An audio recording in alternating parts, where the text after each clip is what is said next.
Është koha për intervistën e ditës. Në minutat në vazhdim do të flasim për kërkesën e studentëve shqiptar për provimin shqip të jurisprudencës, por edhe për zhvillimet të tjera në gjyqësor. Me mua në studio është Miralem Hasani, advokat. Mirëmbrëma dhe mirë se erdhët në Alsat. Mirëmbrëma dhe mirë se ju gjetëm. Zoti Hasani, si jurist, si advokat, do doja fillimisht një vlerësim tuaj për gjithë këto zhvillime, për kërkesën e studentëve shqiptar për provimin e jurisprudencës dhe gjitha ato reagime që ndodhen për këtë kërkesë. Unë mendoj se protesta e studentëve apo kërkesa e studentëve është e përkrahur nga gjithë.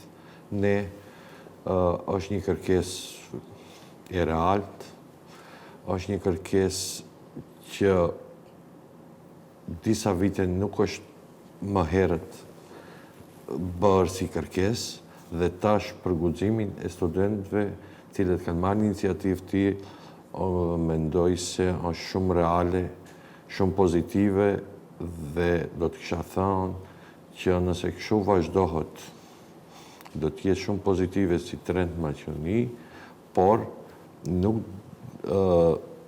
kam qëllimin natë se kërkesat e tilla parashtrohen jo për të dhënë, por e meritojnë studentët një gjë të tillë. Me që provimi i jurisprudencës të mbahet në gjuhën shqipe, nuk është diçka që është e ndaluar me ligj apo me kushtetutë.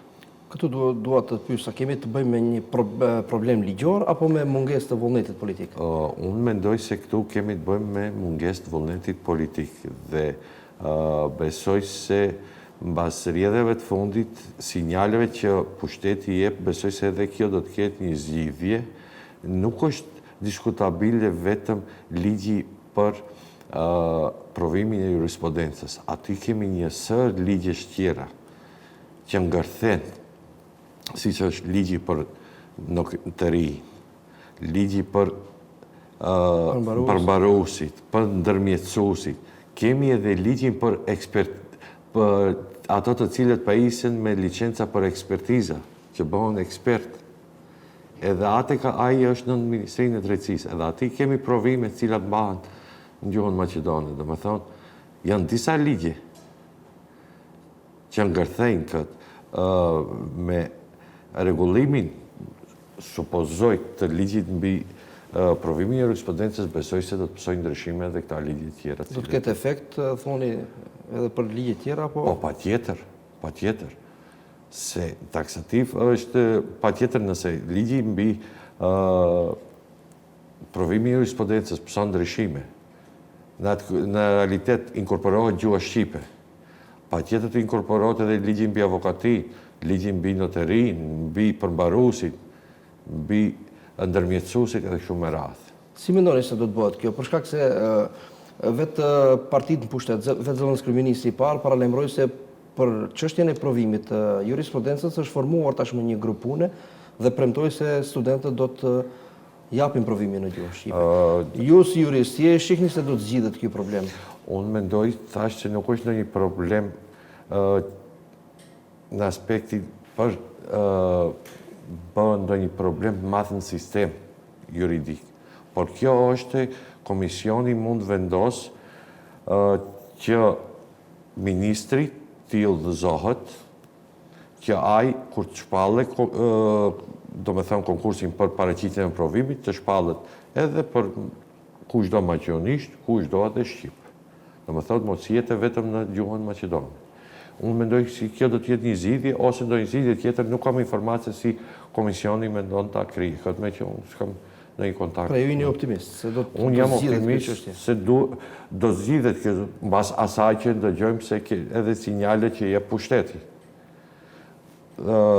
Kjo si kërkesë e studentëve është dashur që moti të vi të realizohet mendoj me një ligj, me që gjatë kësaj kohe ne kemi pasur edhe bartës të funksionit që kanë qenë Ministra Drejtësisë nga rada shqiptare, do të them, po që nuk e kanë bënë një gjë të tillë dhe mendoj se tash në vitin 2026 studentët me plot të drejtë kërkojnë diçka që u përket.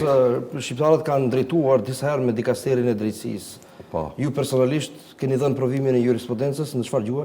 Unë personalisht kam dhënë gjuhën maqedone, që në vitin 2007 dhe jam ndër të parët me diplomën e Universitetit të Tetovës, domethënë Universiteti Shtetëror të Tetovës. Pra fakultetin e keni kryer në gjuhën shqipe, provimin e keni dhënë në maqedonisht. Po. Pse mendoni se nuk është zgjidhur më herët kjo çështje? Mendoj se ka qenë një personalisht, nëse shihet nga këndvështrimi im, për shkak se, më fal, duhet t'ju ndërpres, për shkak se ish zyrtarët, ish ministrat që kanë drejtuar këtë dikaster, apo ish funksionarët që i pam në protestë, u arsyetuan me faktin se studentët nuk kanë kërkuar asnjëherë një gjë të tillë. Po, ndëgjoj, nuk është që gjithmonë diçka të kërkohet, ajo që të takon duhet të takojë edhe pa kërkesë. Në këtë rast, ne nuk e kemi në ligj askundi se diçka ndalohet. Nëse nuk ndalohet, atëherë lejohet. Ato a desh të jenë më vigjil dhe një gjë të tillë ta mundsojnë. Duhet ta kujtojmë edhe ligjin për jurisprudencë që është miratuar pas miratimit të ligjit për gjuhët. Aty është bërë një lëshim i madh, se ligji për përdorimin e gjuhëve ka ardhur me 14 janar 2019, ndërsa ligji për provimin e jurisprudencës ka dalë në gazetën zyrtare me 11 shtator 2019, ndikundi afër 8 muaj 9 mbas. Pra ligji i jurisprudencës nuk është pas ligjit për përdorimin e gjuhëve. Nuk është përfshirë ligji për gjuhët në. Aty në ligjin për jurisprudencë as pak nuk ka asnjë pasus në të cilin shkruan se mbas ligjit për përdorimin e gjuhëve është i obliguar që popullata ashtu si është parapame, që së paku 20%, me që neve në kam fund 20%. Do dalim edhe te 20%, do të flasim. Do me thënë përqindje, nuk është cek askundi.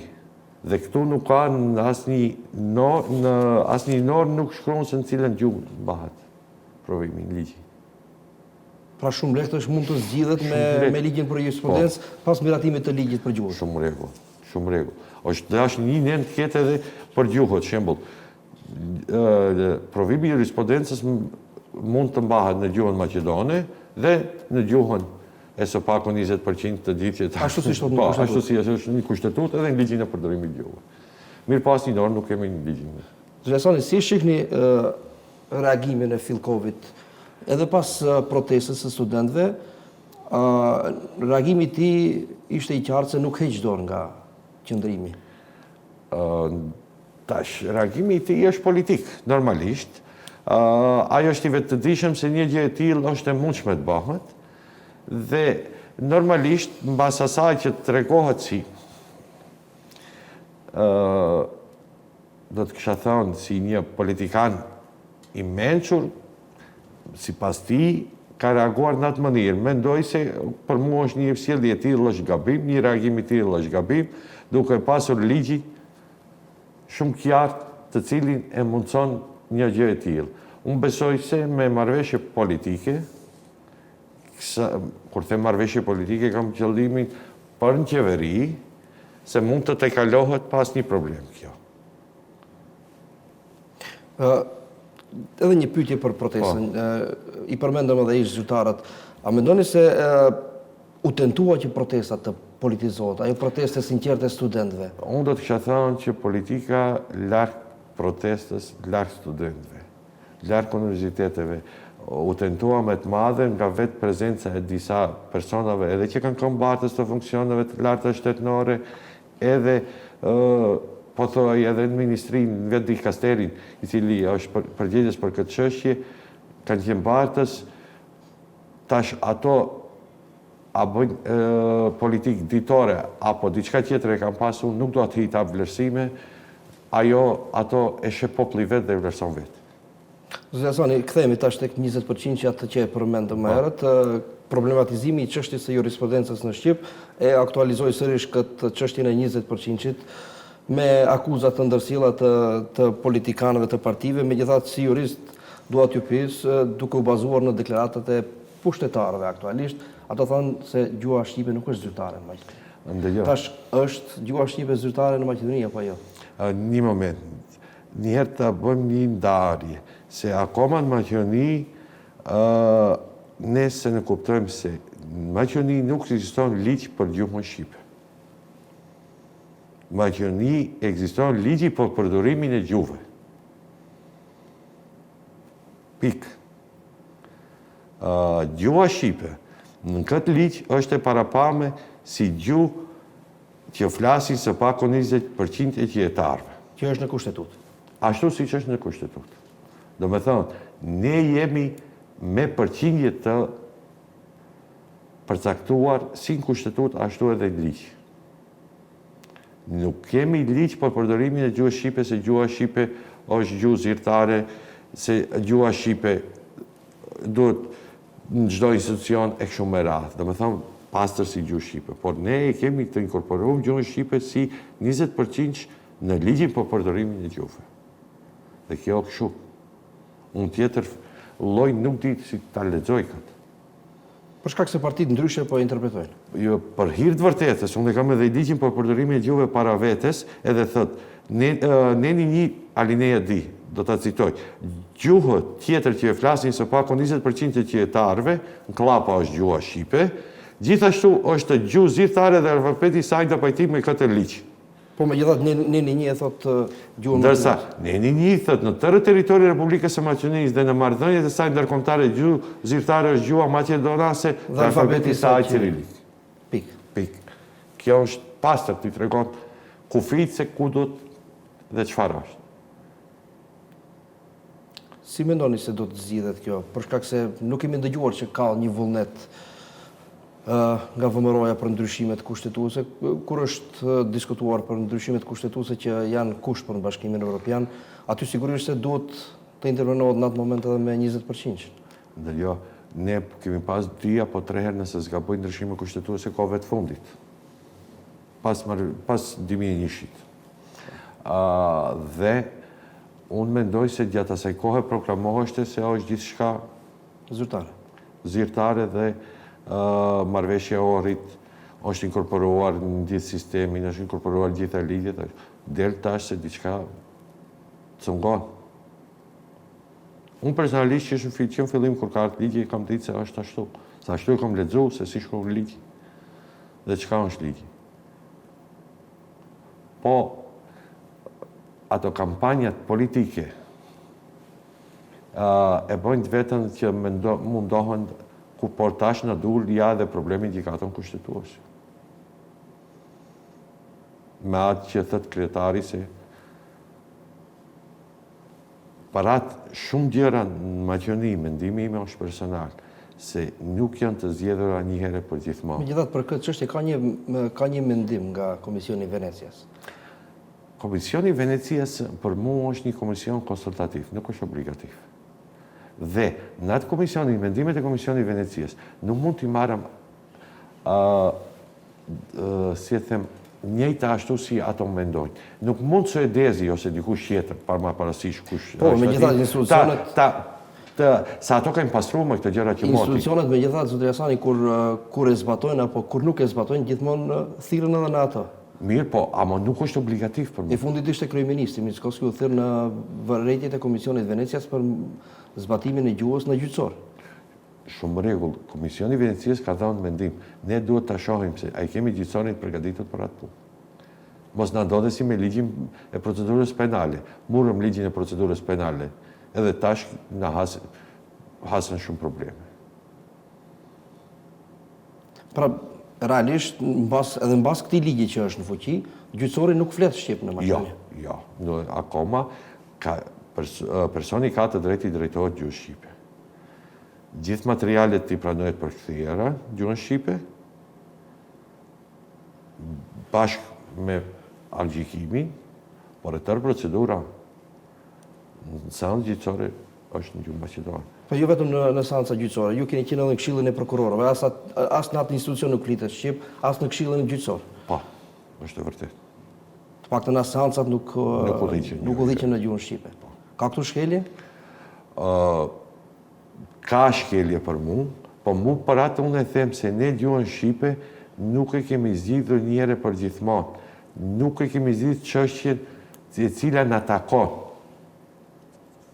Se çështja e cila takon, ajo është e drejtë edhe kushtetuese, edhe hinore e Zoti ma mundson një të tillë që unë të flas në gjuhën time.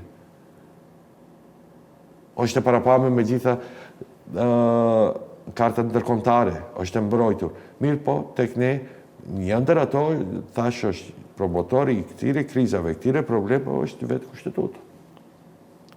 Mbi 50 lëndë janë të bllokuara në gjykatat e vendit, të ngritura nga Inspektorati për zbatimin e gjuhëve, për institucione që nuk e zbatojnë ligjin. Vetëm 2 institucione janë dënuar, adat nga gjykata e Tetovës. Në gjykatat e Shkupit janë bllokuara lëndët. Inspektorati megjithatë ka bërë punën Po, atëherë do siç duhet, ka ngritur procedura, por lëndët kanë mbetur ashtu. Pazitur të bllokuara. Unë besoj se një ditë patjetër ato të kenë një zgjidhje. Edhe sa të vonohen, patjetër nëse nuk shkojnë me qëllim të vjetërsojnë. Po nëse vjetërsohen me qëllim të kush do të bëjë përgjegjësi, aty është përgjegjësia individuale çdo gjykatësi. Por ato është Këshilli Gjyqësor. Këshilli Gjyqësor bën direkt kontrollin mbi mbarvajtjen e punës së gjykatave. Zoti Sani, kaq kishim kohë për këtë intervistë, ju falenderoj për kohën. Faleminderit. Shpresojmë se herën tjetër kur të vim flasim për rezultate pozitive në gjyqësor. Vazhdim. Shikues të nderuar, vetëm pas pak do të vazhdojmë me informacione të tjera. Qëndroni me ne.